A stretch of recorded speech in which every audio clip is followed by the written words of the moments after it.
The War of 8 Peaks. From -701 IC till -300 IC.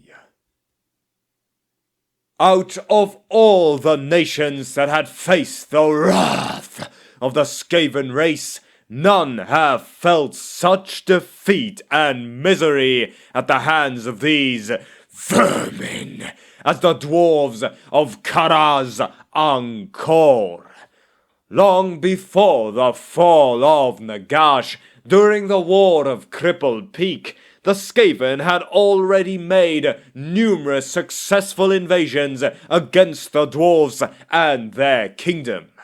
This unprecedented success stems entirely from their unearthing of the long-forgotten Underway, a massive network of underground highways that previously connected all the dwarves' holds of the World's Edge Mountains together. With these highways, the SKAVEN were able to gain the element of surprise and attack the dwarves from below. In time, the dwarves began to lose ground as they became caught between the greenskin armies on the surface and the SKAVEN armies from the deeper tunnels. The territories that were captured by the SKAVEN were soon converted to ramshackle settlements or fortified strongholds. With the SKAVEN armies now dug in, the dwarves found it difficult to dislodge them. As a result, the dwarves became helpless, as nearly every single major stronghold had beneath its foundations one or more SKAVEN settlements with a variety of different clans vying for power. This ensured that the mines would never be safe from any form of attack, as these well-made tunnels proved valuable for any SKAVEN army wishing to make a frontal assault against the upper levels. After the unprecedented earthquakes and volcanic eruption during the Time of Woe, the SKAVEN began their fresh assault on the now weakened dwarven kingdoms. Although forced to relinquish many settlements and minor strongholds, no dwarf in their right mind would ever imagine losing the magnificent stronghold of Karak 8 Peaks, the second most powerful stronghold in all of Karaz Angkor, to the clutches of the verminous hordes. By the time the SKAVEN clans had sent an expedition to mine out access points into the stronghold, scouts and raiding parties had encountered fierce resistance as the dwarves began to mobilize their entire military for the upcoming assault. Soon, invasions that were sent underground found the tunnels littered with death traps and highly armored dwarf regiments. With typical dwarven precision, the dwarves employed the use of IRONBREAKER regiments to guard and patrol key narrow access points, where the SKAVEN numbers could not be brought to bear. Those from the invasion force that managed to break through the IRONBREAKERs were soon faced with a firing line of dwarven marksmen and artillery batteries as they entered the heavily fortified upper levels.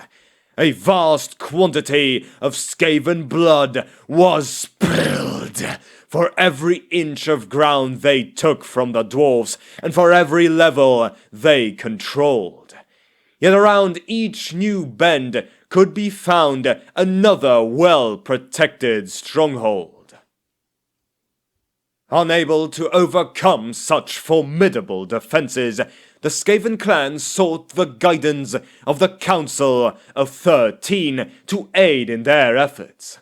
The planning took nearly 10 generations before completion, but it guaranteed success and full control of the Dwarven Kingdom.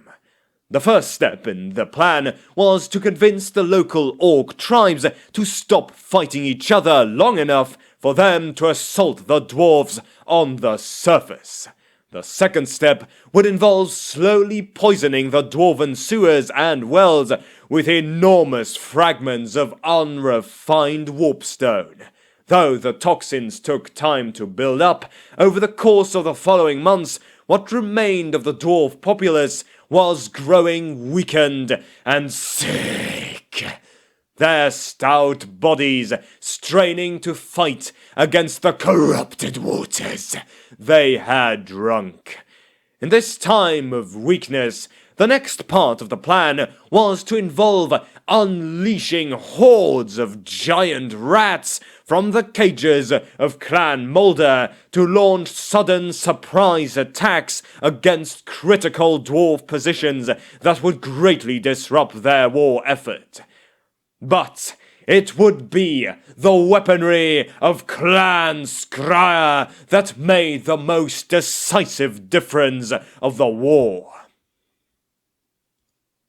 The powerful but portable warp fire thrower was capable of melting and punching through the Gromrill reinforced gates of the hold, and as a result had no problems blasting the dwarven shield walls that formed in front of such barriers. The dwarves began to give ground, but still they were determined to hold out and kill as many of the vermin as they possibly could. It was during this new wave of fighting that the warlock engineers of Clan Skryre began to deploy their newest and most deadly creation, called the Poisoned Wind Globe. This orb of glass had the capability to unleash a deadly gas attack that proved highly lethal to all that breathed it in. Neither armor nor stout determination could combat the fumes, and soon many dwarves, both mighty warriors and unrivaled artisans alike, died agonizing deaths in the pitch blackness beneath the world. After well over a century and a half of bitter constant warfare, the last few hundred surviving dwarves were forced to flee the sacred city. With their exodus, the glorious kingdom of Karak Eight Peaks had finally been taken by the verminous hordes. The fall of one of their largest and most prized kingdoms served notice that the SKAVEN were unlike any threat the dwarven kingdoms had ever faced. The dwarves knew their enemy well.